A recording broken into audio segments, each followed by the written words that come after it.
اور جانوروں کی طرح بھٹو کو بختر بند گاڑیوں میں کبھی اس سائڈ سے لایا جاتا تھا، کبھی اس سائڈ سے لایا جاتا تھا.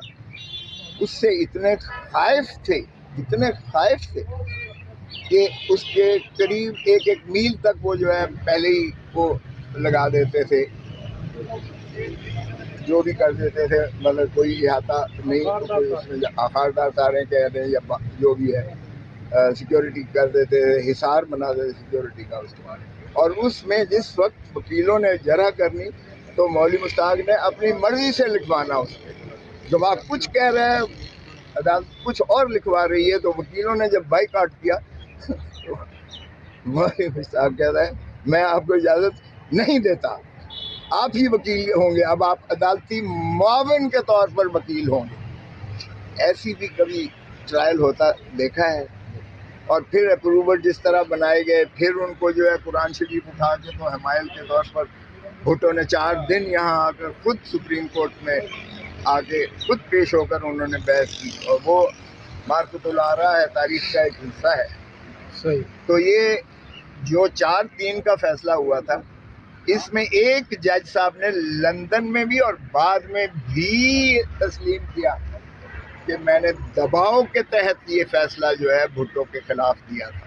تو اگر اس کا نکال دے تو پھر 3-4 کے حساب سے وہ بری ہو رہے تھے بھٹو صاحب، لیکن ان کی بریت کے خلاف جو ہے پیسہ دے کر ان کو سزا کر رہے ہیں. ٹھیک ہے. کھوسا صاحب کیا سمجھتے ہیں اسی فیصلے کے بعد؟ دیکھا ہے کہ بے نظیر کی تصویریں ہیں وہ جہازوں کے اوپر سے پھینکی گئی، اور آج کے دور میں آج کل آپ کی آڈیو آ رہی ہے، تو یہ کون لوگ ہیں جو ٹیپس کرتے ہیں، تصویریں بھی پھنکواتے رہے ہیں؟ اور تب تصویروں کا اتنا نہیں تھا، آج کل کچھ آڈیوز آ جاتی ہیں. آپ کو پتہ ہے کہ محترم نواز شریف صاحب اور مسلم لیگ نون بڑی نرخیز ماشاءاللہ ذہن کی مالک ہے، اور اب تو ان کی مہارانی بھی تشریف لے آئی ہیں اور ان کو بہت اس پر اچھا ہنر حاصل کھوسا صاحب، اگر ڈان لیگ صاحب دیکھ لیں، اس میں بھی ماشاءاللہ یہ بات واضح طور پر ہوئی کہ جب تک نواز شریف پرائم منسٹر رہے وہ میڈیا سیل اور سارا کنٹرول ان کی مہارانی کرتے تھے. اچھا بیٹی کھوسا صاحب، اگر عمران خان کو نااہل کر دیا جاتا الیکشن سے پہلے تو پاکستان تحریک انصاف کی جانب سے پی ٹی آئی کا وزیر اعظم کے لیے کون کینڈیڈیٹ ہو سکتا ہے آپ کے خیال میں؟ کوئی ایسا بندہ ہے عمران خان کی جگہ لے سکے پی ایم کینڈیڈیٹ کے لیے؟ یہ تو پھر فیصلہ پھر عمران خان ہی کرے گا. میں نے جو کہا تھا نا کہ عمران خان چیئرمین ہے، عمران خان چیئرمین آج بھی ہے، کل بھی عمران خان لیکن وزیر اعظم کی کرسی پر تو نہیں ہوں گے نا اگر وہ نائل ہو جاتا؟ بھائی فیصلہ اس کا عمران خان ہی کرے گا، جس کو بھی نامزد کرے گا. تو عمران خان کو ہی پتہ ہے کہ وہ کس کو نامزد کرے گا اگر ایسی صورت.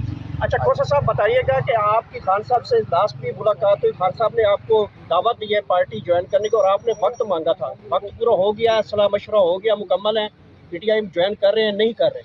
یار میری کس چیز کا انتظار کر رہے ہیں آپ؟ میری بیگم بیمار تھی، ابھی میں گیا تھا اسپتال میں تھی.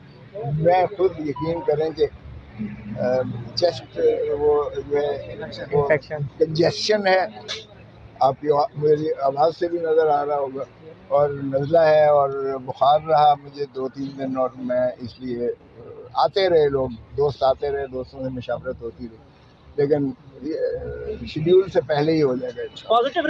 اچھا ہارون الرشید صاحب نے کہا ہے کہ عمران خان صاحب کو جیل کے اندر ایک شخص نے کہا ہے کہ ہم آپ کو کے پی کے کی حکومت دے دیتے ہیں، لیکن انتخابات کے بعد آپ نے کوئی تحریک نہیں چلانی، احتجاج بے شک کریں، کے پی کے کی حکومت لے لیں آپ. تو کیا ایسا ہے واقعی عمران خان کو آفر کی گئی ہے؟ مجھے نہیں پتا. یہ بندر بانٹ کرنا ہمارے ملک کو پہلے بھی جو ہے کمزور کرتا رہا ہے، کوئی اور دیگر فیصلے کی گنجائش ہی نہیں ہے. لیکن یہاں تو 2+2 10 بھی ہو رہا ہے اور 2+2 8 بھی ہو رہا ہے. تو اس لیے اللہ مالک ہے، اللہ سے دعا گو ہے، اور اللہ تعالیٰ کا ایک حضور صلی اللہ علیہ وسلم کی حدیث ہے جو میں نے ایک کیس میں بھی کوٹ کی تھی کہ یہ اللہ کا جو ہے منصف کا کام، منصف کا جو ہے انصاف کرنا، یہ اللہ کے تفویض شدہ اختیارات میں سے ہے. اور وہ جج جو کسی نالائکی کی وجہ سے